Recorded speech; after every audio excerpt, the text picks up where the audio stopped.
Le 13 septembre 1939, 2 semaines après le début de la Seconde Guerre mondiale, la France continue d'observer avec une vigilance inquiète les développements sur la scène internationale.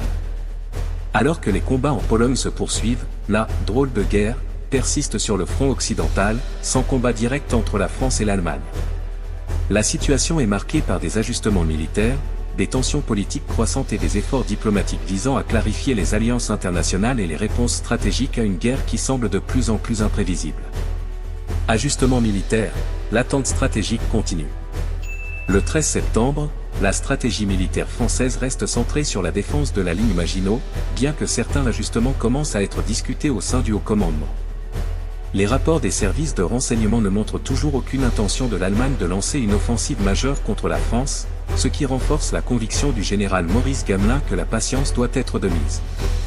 La consolidation des fortifications et la préparation logistique restent les priorités.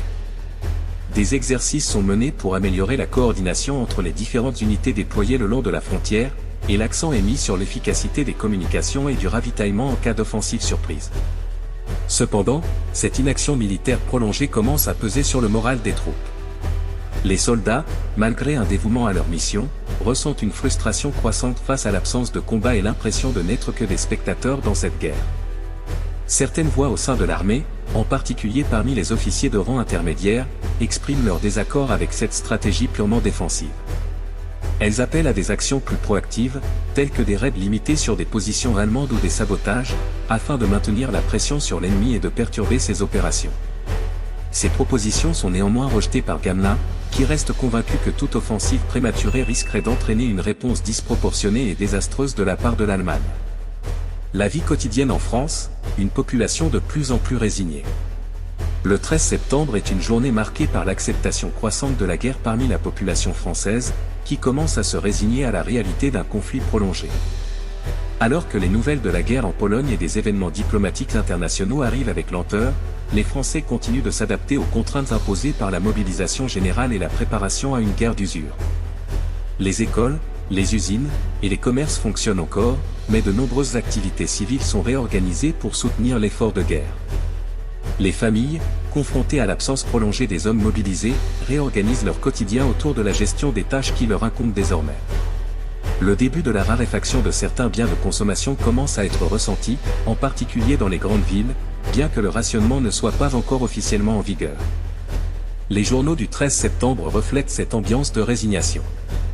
Le Figaro titre « La patience, notre meilleure arme », un éditorial qui appelle à maintenir la détermination et la résilience nationale malgré l'absence d'action immédiate. Le Matin, plus pragmatique, publie des articles sur l'importance de la préparation et de l'organisation civile en cas d'escalade future, avec des conseils pratiques sur les plans d'évacuation et la gestion des ressources. L'Humanité adopte un ton plus critique, dénonçant ce qu'il perçoit comme une inertie de la part du gouvernement et de l'état-major militaire. Le journal communiste insiste sur la nécessité d'une résistance plus active contre l'Allemagne nazie, tout en mettant en lumière les difficultés économiques croissantes des classes ouvrières en raison de la mobilisation de la main-d'œuvre pour l'effort de guerre. La Croix continue de soutenir un message de foi et d'unité nationale, encourageant les lecteurs à trouver du réconfort dans la prière et la solidarité. La radio joue un rôle crucial dans le maintien du moral et la diffusion d'informations. Les émissions diffusent régulièrement des bulletins d'information sur les préparatifs militaires et les mesures de sécurité civile, ainsi que des messages de soutien à l'intention des familles des soldats. Des programmes spéciaux sont également consacrés aux conseils sur la gestion des pénuries alimentaires et énergétiques, tout en insistant sur l'importance de rester unis face à l'ennemi. Répercussions internationales, la diplomatie à l'épreuve. Sur le plan international, le 13 septembre est une journée cruciale pour la diplomatie franco-britannique. Les deux pays continuent d'affiner leur stratégie commune, alors que la guerre semble inévitablement s'étendre. À Londres, le gouvernement britannique intensifie ses efforts pour rassurer ses alliés continentaux quant à son engagement à long terme dans le conflit. Bien que la coopération militaire entre la France et le Royaume-Uni soit déjà bien établie, les deux pays s'efforcent de coordonner leurs approvisionnements en ressources et d'élaborer des stratégies communes en vue d'une guerre prolongée. Mussolini, en Italie, reste neutre pour l'instant, bien que ses sympathies pour l'Allemagne soient claires. L'Italie surveille de près les développements en Pologne et les discussions entre les alliés, tandis que des préparatifs militaires en Méditerranée se poursuivent. Paris et Londres restent vigilants quant aux intentions de Rome, bien que des efforts diplomatiques soient faits pour maintenir l'Italie hors du conflit. L'Union soviétique, de son côté, continue de maintenir une position ambiguë. Staline observe les événements avec une prudence stratégique, tout en maintenant le pacte de non-agression avec l'Allemagne. Les diplomates français et britanniques tentent toujours de comprendre les intentions de l'URSS, mais les réponses qui leur sont données sont vagues et peu encourageantes, laissant planer l'incertitude sur un éventuel alignement stratégique des soviétiques. Aux États-Unis, le président Roosevelt s'efforce de maintenir la neutralité tout en explorant des moyens d'aider les Alliés. Le programme de « Cash and Carry », qui permettrait aux Alliés d'acheter des armes et des fournitures aux États-Unis, est de plus en plus considéré comme une option viable. Cependant, Roosevelt doit faire face à une opinion publique américaine encore largement opposée à une implication directe dans le conflit européen. Débats politiques internes, divergences croissantes. Le 13 septembre, les débats politiques au sein du gouvernement français prennent de l'ampleur.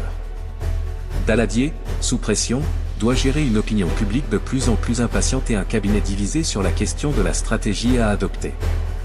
Certains ministres, en particulier ceux issus de la gauche, plaident pour une approche plus active, affirmant que l'inaction risque de miner le moral national et de donner un avantage stratégique à l'Allemagne. D'autres membres du gouvernement, cependant, soutiennent la position prudente du général Gamelin, insistant sur la nécessité de conserver les forces françaises intactes jusqu'à ce que le moment soit venu pour une offensive plus décisive. Ces débats internes reflètent la tension croissante au sein du gouvernement, alors que Daladier tente de maintenir une ligne cohérente face à la pression croissante de ses alliés et de sa propre population. Le 13 septembre 1939 est un jour de continuité dans l'attente et la préparation pour la France. Tandis que la « drôle de guerre » persiste, la nation s'adapte lentement à l'idée d'une guerre prolongée, bien que les frustrations commencent à se faire sentir, tant chez les militaires que dans la société civile.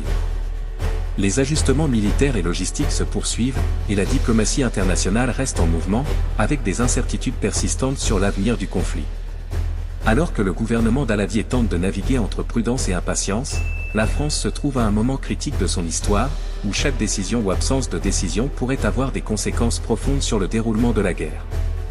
Les semaines à venir seront déterminantes pour clarifier la stratégie à long terme de la France et sa place dans un conflit mondial qui ne cesse de s'intensifier.